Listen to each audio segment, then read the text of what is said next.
te kukit sa te kipantaw te igam le inamading kipantaw te zango sabangin iku kay homute kulkon sa te kipantaw te hey zum patin vatsoyute amin dam sangote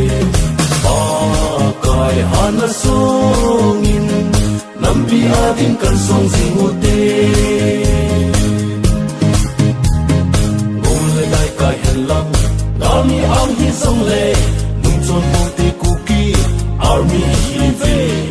zum patin in hanzang hey boys in tao hen hey ingam le sen hudo na dingin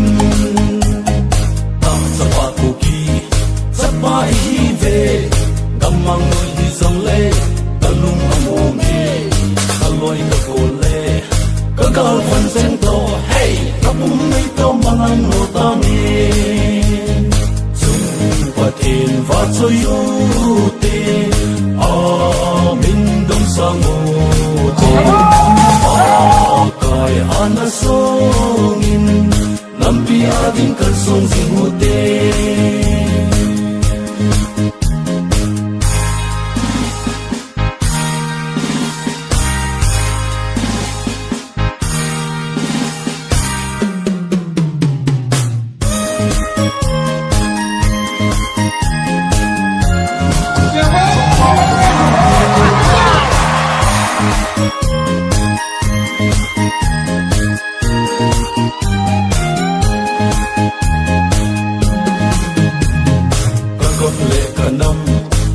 độ nó đi nghìn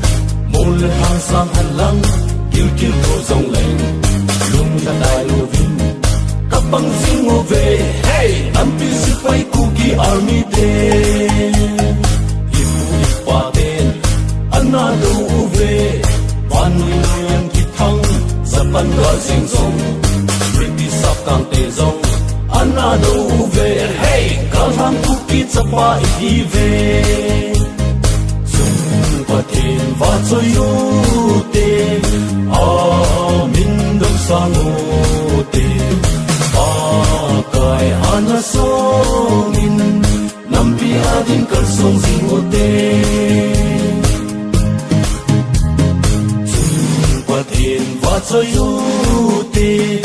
amin dong sango te pakai hanasongin nampi adin kalsong singote